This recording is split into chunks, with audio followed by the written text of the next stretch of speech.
Everyone, welcome back to my channel. Today we are going to play some more Killer Trait because day 3 was just released. Let's begin.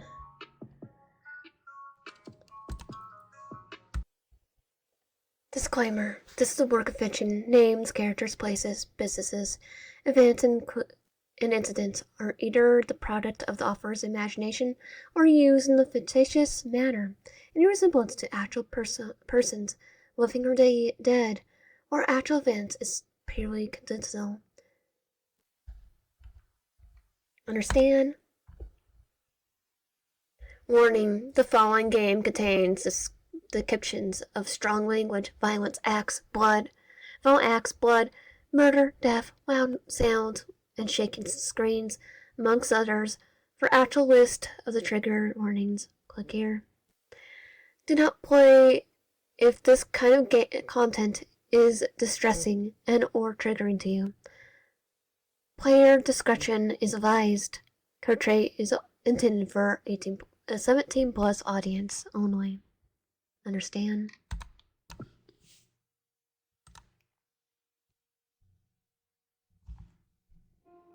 "9 days until Ashland becomes the chief of police.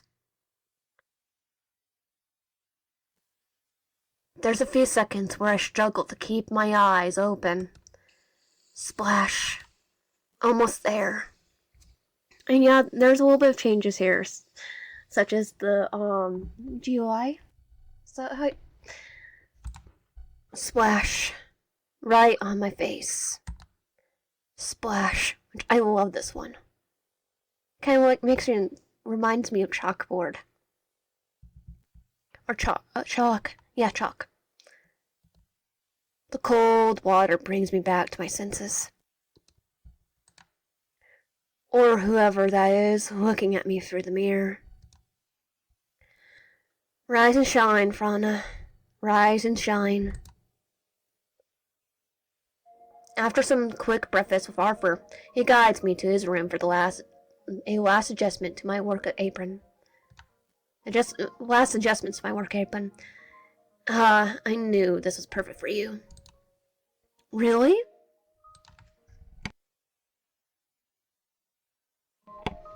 I give a couple of turnarounds to look at the apron back and front. I love Arthur's room. The very best. I just love the bear theme.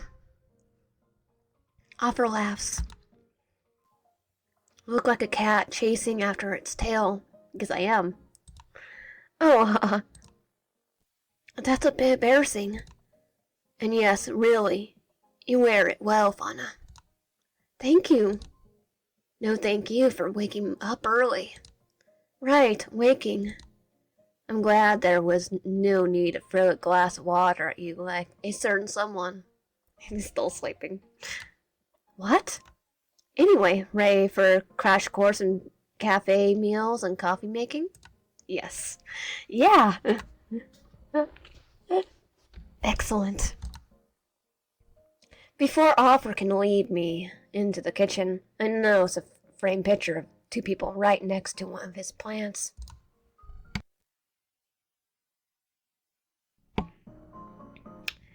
Are those...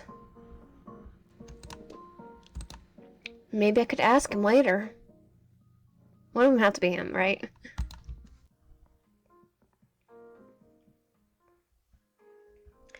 With our hands clean and the counter properly organized, Arthur opens the fridge. He takes out some previous cooked rice, probably made before I even woke up, as well as other ingredients. So, how well do you get along with cooking? I'm decent. I'll burn it all. But not expert by any means. Don't worry, we'll start simple. Right, as he says that, Arthur grabs a pair of small bowls and scoops a modest amount of rice into one of them. Remember the rice balls from yesterday? Inagiri? They were delicious. I'm glad you like them, because today we're going to make a bunch of them. just with a little extra step.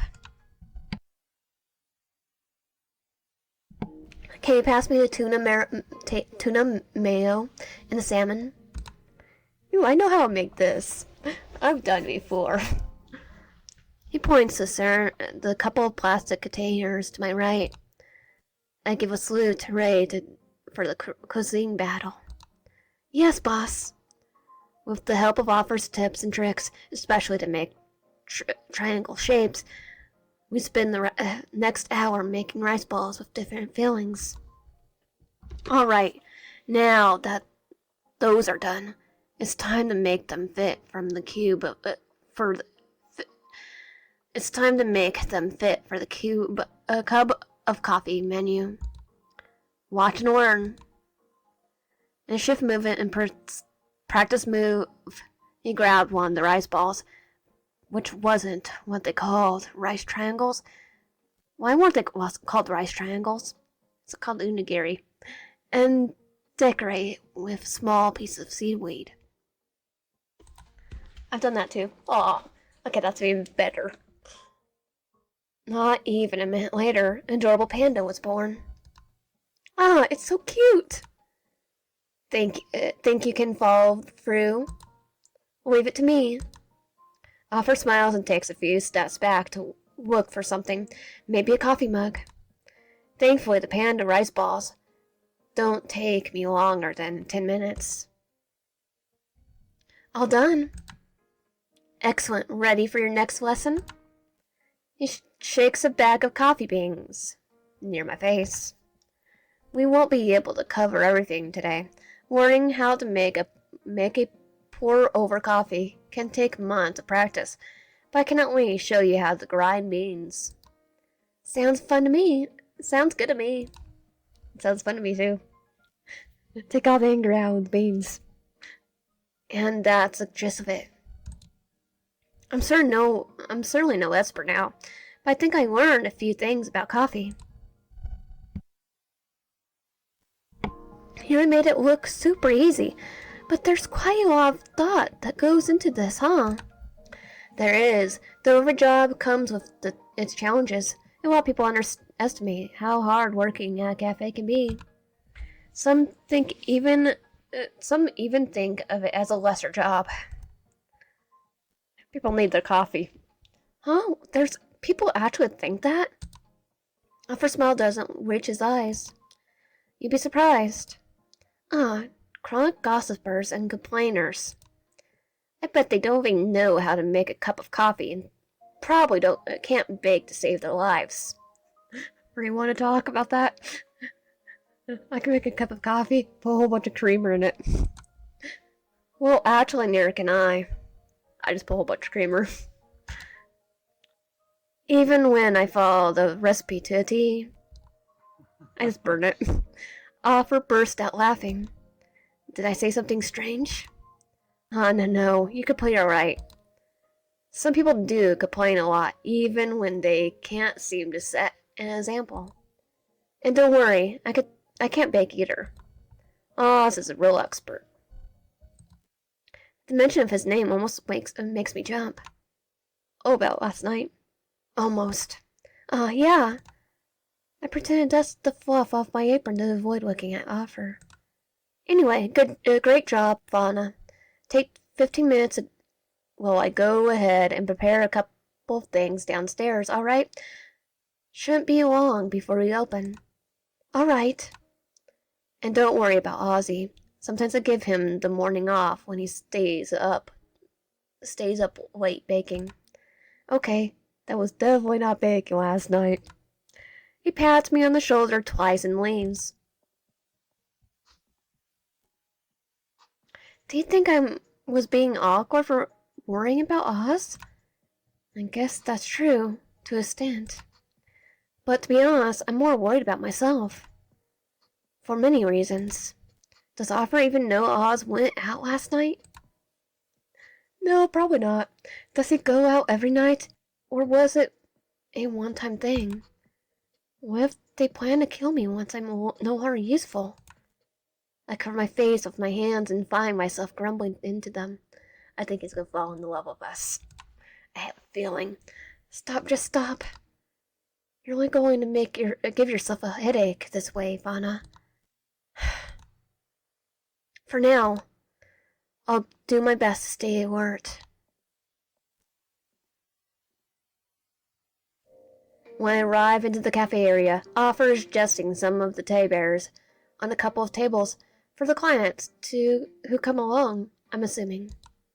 The glass display has been restocked, not only with very big buns, but other delectable pastries too, and the menu board updated. Ready for your first day? No, I mean yes, I guess so. Don't worry, Fauna. I won't make you do something outrageous. Are you sure about that? Put me in a bear suit. Remember, you mostly watch me learn the ropes and clean after customers. Right. I just hope no one recognizes me. You look very different from your picture on the news, trust me. Right. We need to make a little like facial change probably too, because people will recognize you with your face too. Hands on his wrist, Offer gives you a nod of approval, and heads to the front door to turn the sign to open. He's right. I'll gain nothing for overthinking and worrying non-stop. Besides, the police station is far enough from here. I'm gonna say Q of some coworker. Carl. I barely even spoke to my coworkers too. Welcome. Welcome. It's Carl. Phew, can't believe it's already lunchtime.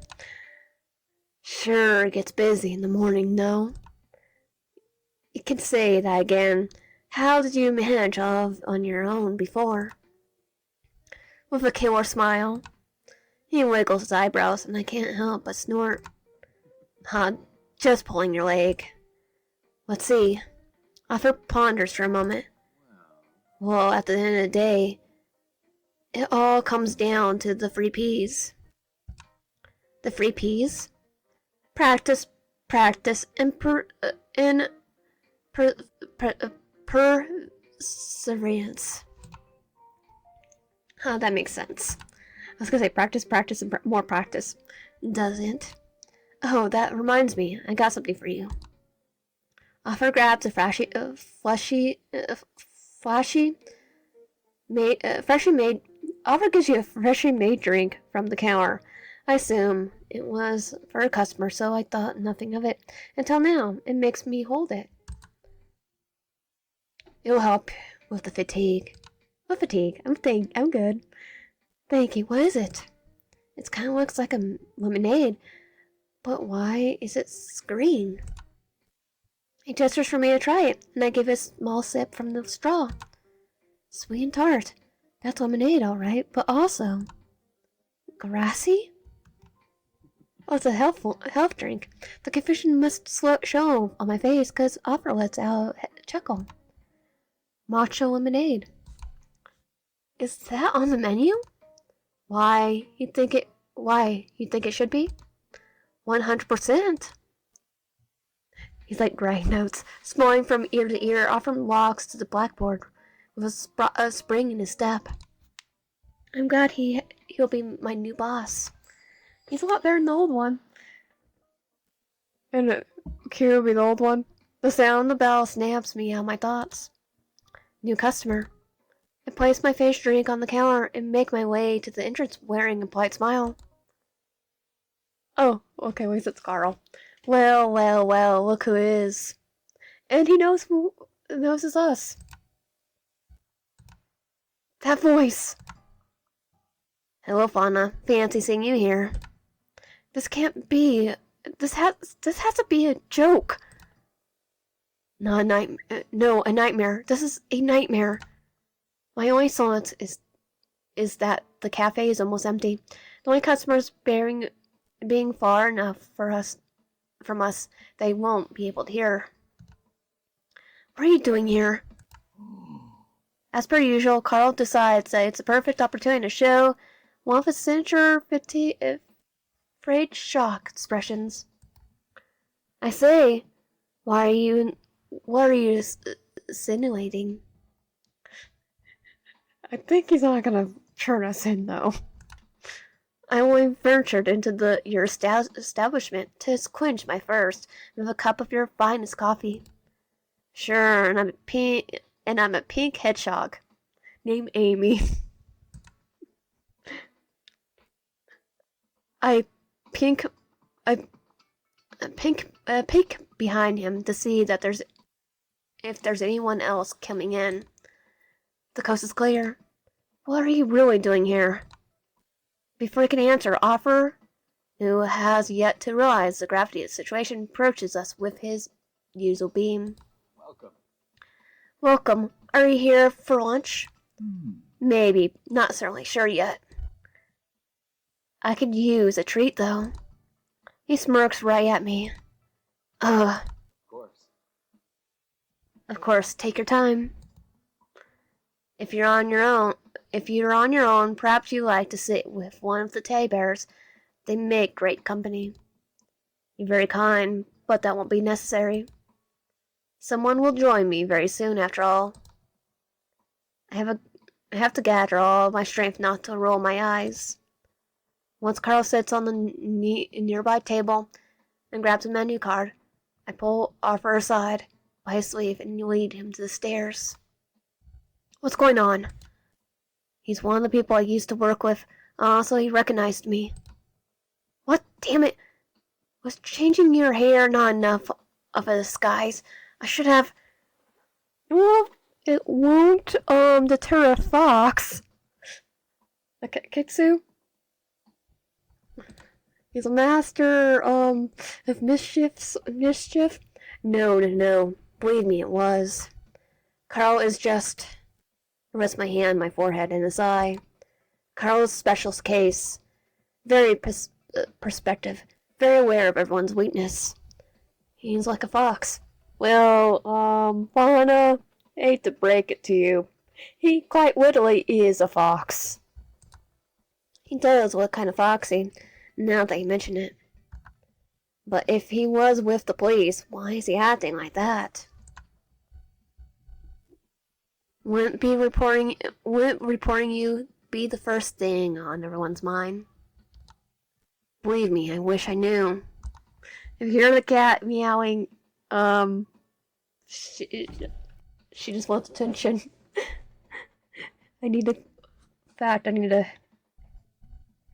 Okay, she's now happy. She got picked up. She really likes being picked up and given some loving. As I said, he's a special case. I'll go talk to him. Not like I have a choice anyway. Offer ponders for a moment, then looks at me in the eye. Understood, but... understand. Be careful, Fauna. Yeah. I start to walk to Carl's direction when there's a tug on my apron that makes me stop in my tracks. I'll let Ozzy know, just in case. I nod. Oh, don't worry about him. Okay.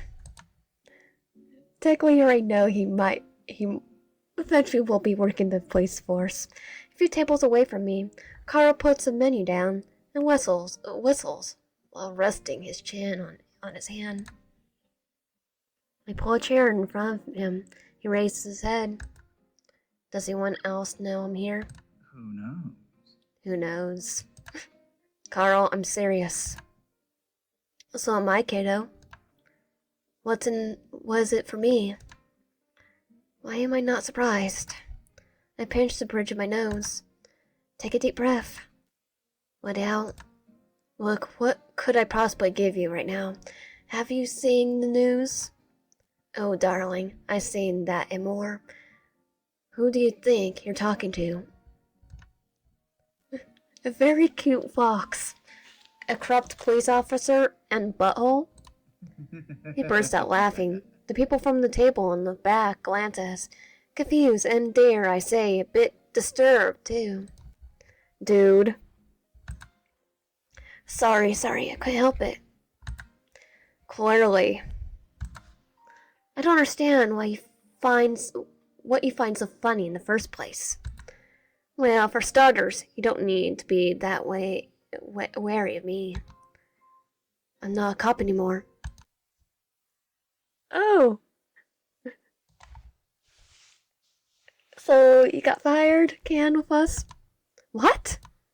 Another glance from afar, my mouth an apology and clear my throat. What? Quite the shocker, eh? Well, I'm technically not an officer anymore. Next week is my last. Not that you were a good cop in the first place. But anyway, how? Why? Carl's eyes move to the side, almost like he's rolling them. He glimpses. Let's say I don't appreciate being taken advantage of. What? You don't mean? And it's boring without you. Ah, you like us. Carl. Hey, it's true. Not many can suppress your reactions. Pass your reactions. Though you've recently been outmatched. Can you please not derail from the topic? Carl raises his hand in apology. My bad. I'll take it down a notch. Finally. You were saying? Not so fast, kiddo. I bite the urge to choke him, like Homer Simpson. Like Homer Simpson. I thought I was gonna say Simpson. Fine, what do you want? Carrot cake. Excuse me? I'm satisfied with a slice today, and I want an entire cake by the end of this whole. He grins. Charade. Oh, and a cup of coffee. You know how I like it. Okay, whole bunch of creamer. I don't know whether to hug him or punch him. Maybe both. At the same time. That's it? Well, if you insist, add a serving of fried tofu to that. No, I mean... Food, really? Anything wrong with that? Food doesn't come cheap these days, you know. You can say that again. I guess that's fair. Pleasure doing business with you, Fauna. Sure. Business. After sighing for the upteenth time, in the last 10 minutes, I make my way towards Arthur and Oz, who's now also downstairs, wearing his own work apron. I give them a rundown of what just happened. What the frick? Yeah. Right there with you, buddy. Well, at least he's not going to report us, I think. He better not, because he's about to eat the best frickin' carrot cake he's ever had. And that's a fret. I don't think it's a fret when you're the one that does a baking. What you use it as a weapon.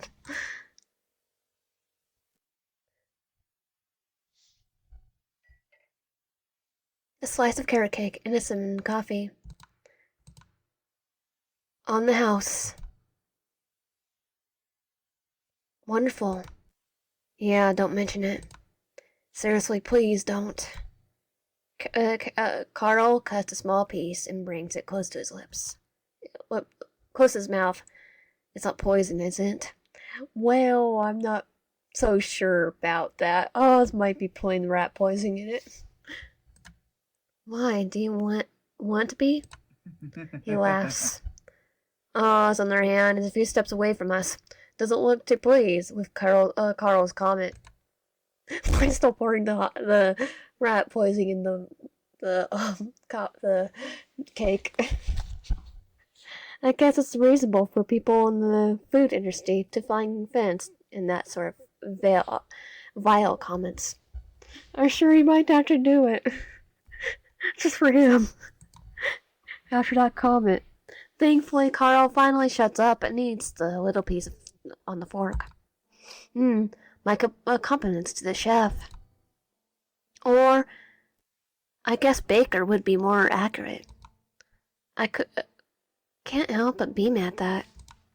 Baker and confeitier, actually. Interesting. Oh well, isn't that interesting? Technically, sometimes it goes hand in hand. He pauses to take a sip of his coffee. This is a die for, too. No one ever does some coffee quite like me. His mind goes to the pre-graded bottles he always brought to the office. Of course. That barista really knows what he's doing. Yeah, he really does. Carl takes a whiff from his cup and gently puts it down on the saucer. I think I might come here more often.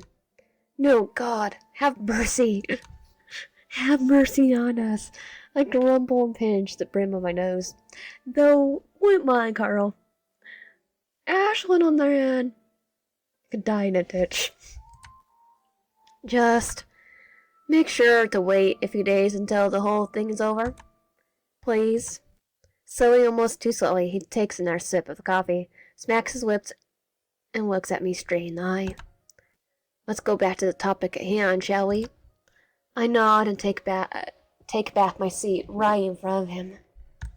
So, does anyone else know I'm here? Just me. And how do I know you're not lying to me? You're going to have to trust me on that one, kiddo. Ugh. Well, if it makes you feel better, I'll say I had a part in your grouch. Well, if it makes you feel better, let's say I had a part in you and your grouchy face's face over there being successful fugitives. Oh yeah, because he told us about it. I knew something was off. It was way too easy. You're not going to ask how? Well, you did tell us some stuff, and that's how we knew. To preserve my sanity, I won't. Oh, you're no fun. Aw, you're no fun. But, I do want to know how you found me. The cheeky smile makes its appearance once more. A tracker right under your necktie. Wait. The only time Carl got so close to me was when you scoot over to tell me about the PCRO. Very good, kiddo.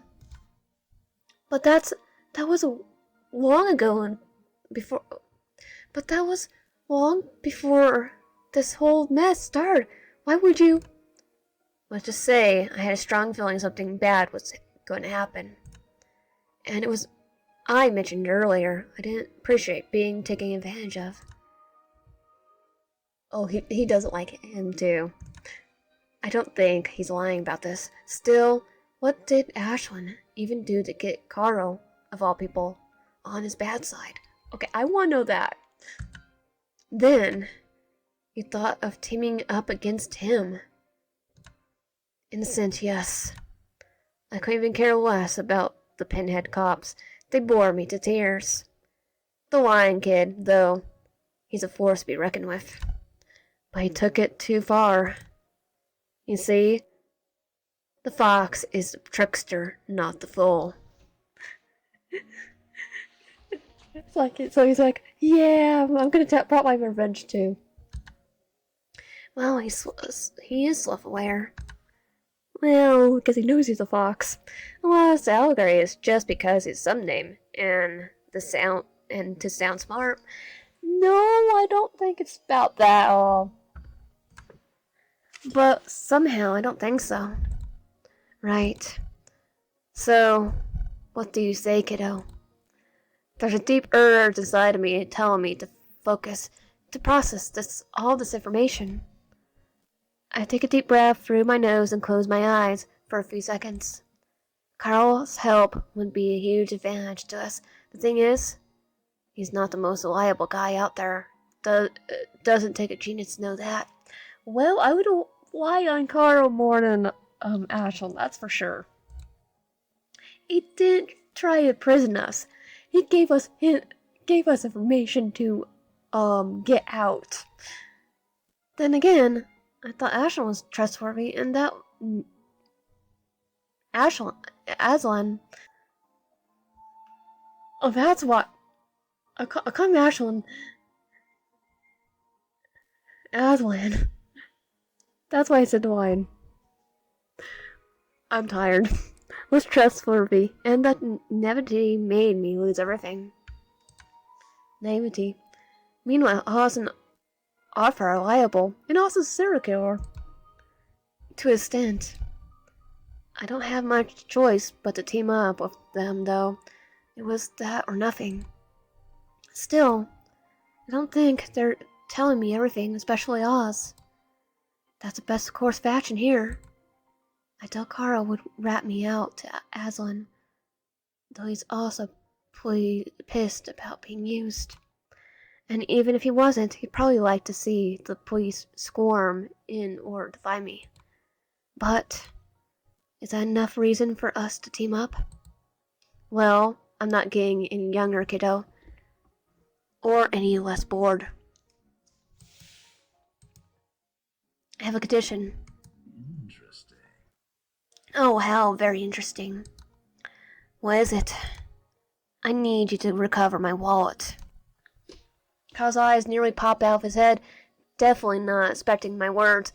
I single him with my hands to hear me out before he can answer. I'm not going to use my ID or anything like that, obviously. I'm not an idiot. Or my credit card, because I'm not an idiot. That'll be pretty much suicide. It's on Big Wallet. Pretty inexpensive, too. In fact, I doubt the police even noticed it. They're probably focused on my cell phone instead. But it's very important to me. Do you think you could get it back? My gaze shifts to my collapsed hands. If you can't do this for me, then sure, why not? A certain munchkin owes me a favor, so I could get it today even. As soon as I drop by Min's office. That is, I'm supposed to get some batteries. Min's? Oh, that's my new boss. Oh! You did get the job, after all. It's like, I can't remember. I'm so tired. Right.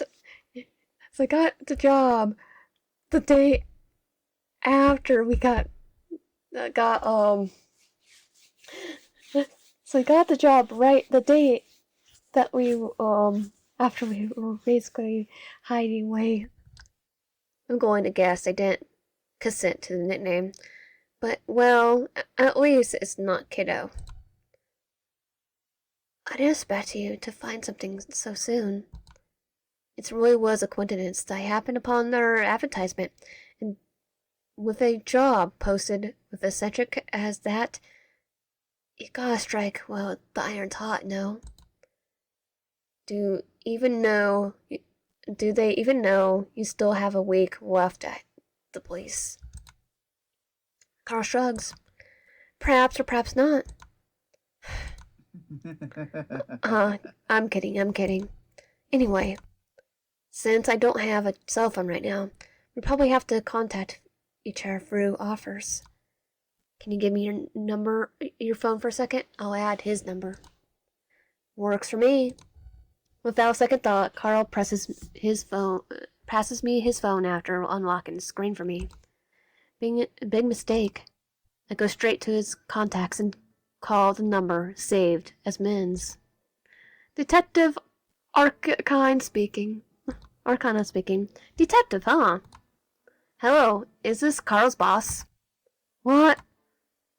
The look on his face is priceless. Of course it's Carl. Who's this? Right. Where are my manners? I'm one of Carl's former coworkers. Oh? I'm very sorry to bother you, Detective, but I'm afraid I have some bad news. What do you mean? Gee, this is hard to say. I'm not sure if I should. What did he do? Of course. Well, it might be nothing, but I thought his new employer should know. You see, there was this one time Carl tried to comfort a child and the phone is snatched from my hands before I could finish the sentence. Of course, he's terrible sorry, Fawn. Faye. But it seems the connection's breaking. Hello, hello. That was uncalled for, Fauna. Revenge. At least now I know you won't try to pull a fast one on me. You don't have her. You don't have her number. I have her name. Besides, seeing as your boss is a detective, no, who probably shares their work phone and address. There's nothing a quick hoodle search can't find. Huh. You're one smart cookie, kiddo. Fine, then I'll make sure to be on my best behavior. But I still want that carrot cake by the end of this whole thing. You got yourself a deal. Once we shake hands on it, I make sure he and offers to change phone numbers. Carl takes his leave. He'd better not to try. He better try not try anything funny. Seeing how Panatee looked after Fauna used his phone, I don't think he will. Yeah, that was frickin' priceless. Who did you even call, Bambi? His new boss. Let's say I had some trivia he would not appreciate others knowing. He burst out laughing.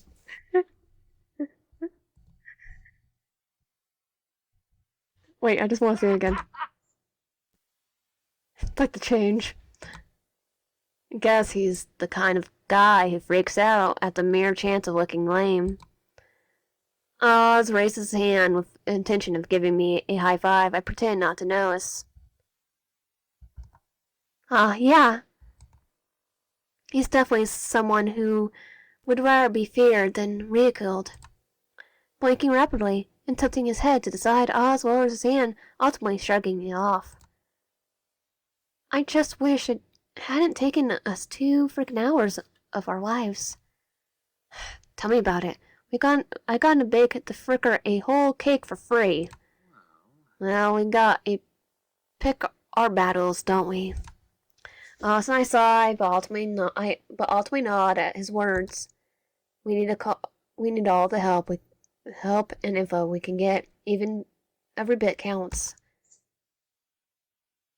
Every bit.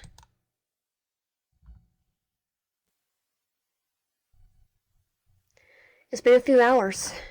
Save for one mischievous redhead and a customer accidentally breaking a mug. Offer was gonna let it go, but Oz made sure the client paid for it. The rest of the shift passes without much issue. Well, almost. I've been making myself busy for her by giving the cafe a good sweep, all the while avoiding looking Oz in the eye. No matter how good or bad I may be at pretending, though, it's very, very obvious that he's gone. Crap, frick, damn it all. This is all because he made me remember last night when he started laughing. I should be better at keeping a poker face. Why do my frickin' thoughts always show my Bambi? His hands on my shoulder almost make me yelp, but I manage to control myself. Yeah? Maybe it's closing time already. He's not wearing his apron anymore. I've been sweeping that same spot for 10 minutes. Crap. Haha. There was this very persistent speck of dust that wouldn't go away. I just had to make sure every nook and cranny, you know? Kill me now. Come with me. I don't say anything and just quietly follow behind him.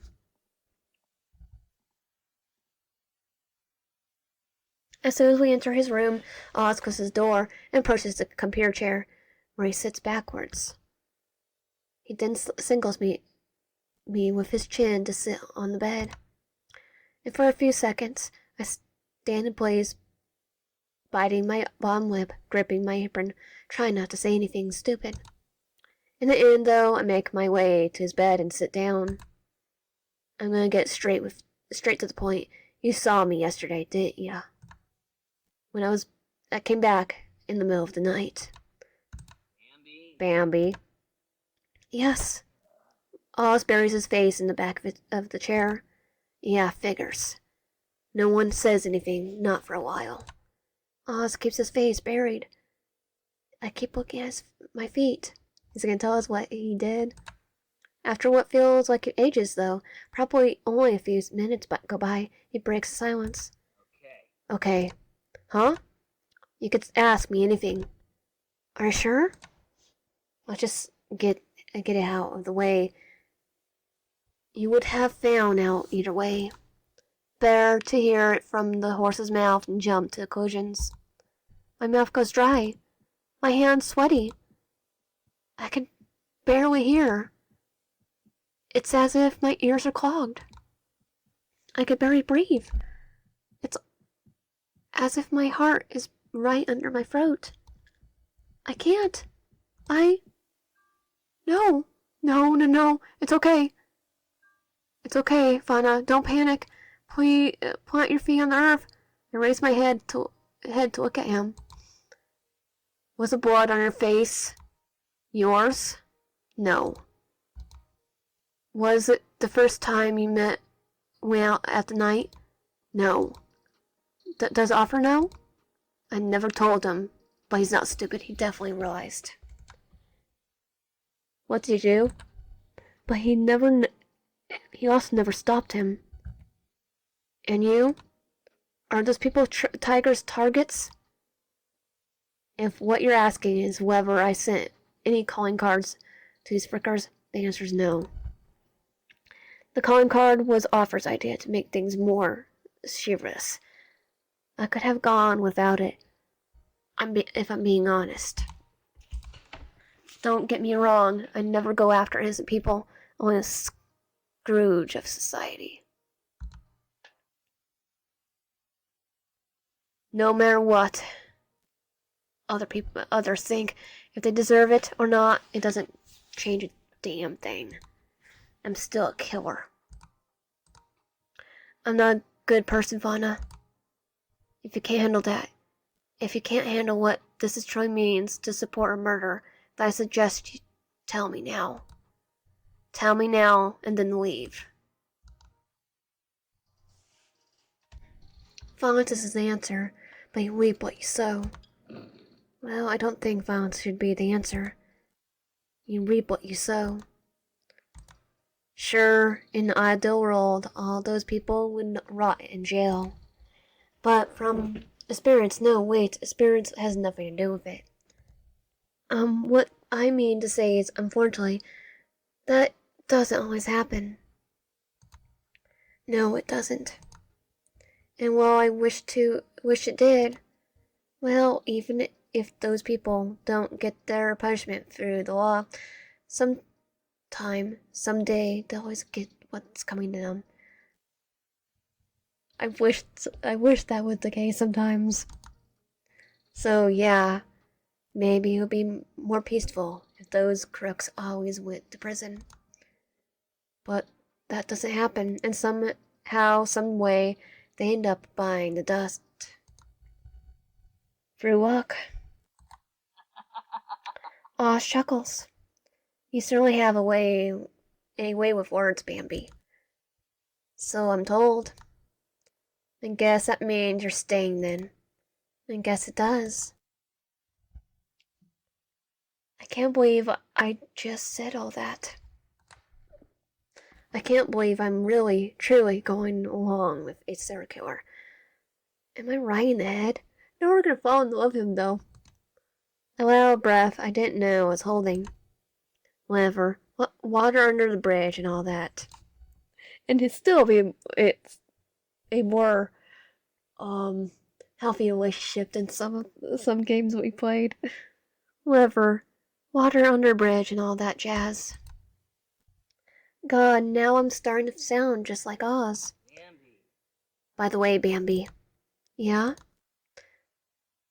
Oops, I zoned out there for a second. Oz's voice sounds a bit muffled and a bit far away from me. When I turn around, I see him leaning over his bed and looking at the floor right below his window. What are you doing?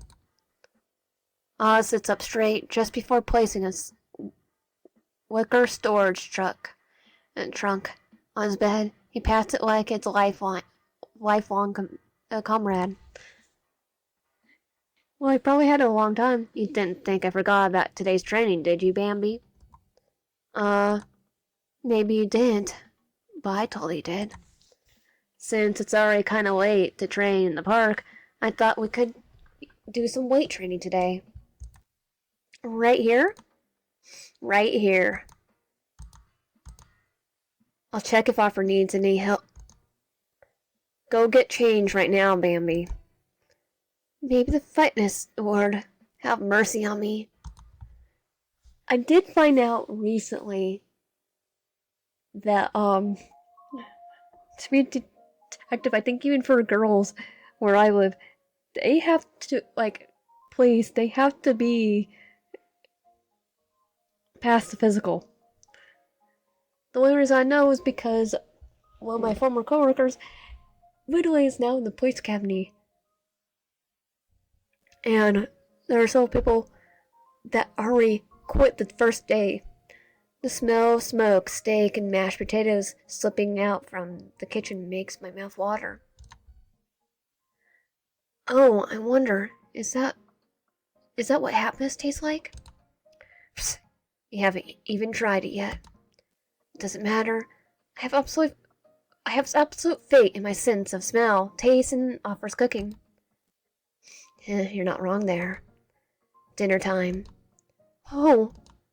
Offer's voice and the promise of a great meal leads us into the kitchen.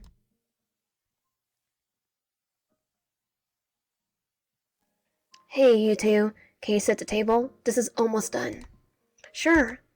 My pleasure. Well, Oz lays a tablecloth.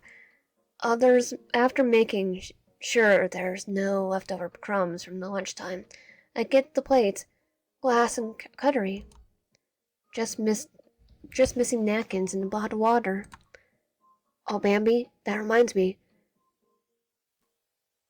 This crap grin guy came over while you were showering. Ozzy, what? It's the truth. I must not laugh. Are talking about Carl? Who else? Anyway, he brought your wallet. I left it on my desk. That's what you asked him for, right? Don't really get why it's gonna help you right now. But whatever floats your boat, I'll be right back. Just like Odd said, I spot my wallet on his desk, right next to his laptop. I grab it with a sense of urgency that I didn't think I had. Please let it still be here. My hands keep shaking, but after a few clumsy attempts, I manage to get it open.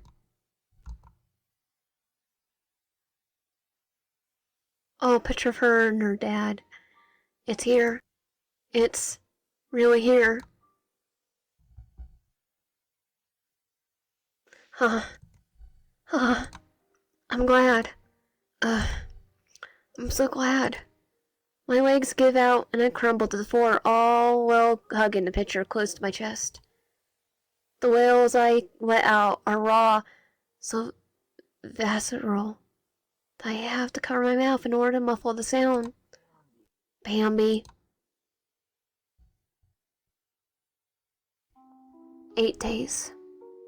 Until Ashland becomes the chief of police. To be continued. And that was day 3 of Killer Trait. If you like my content, please consider subscribing. If you haven't already, comment down below and liking the video. I'll see you guys next time.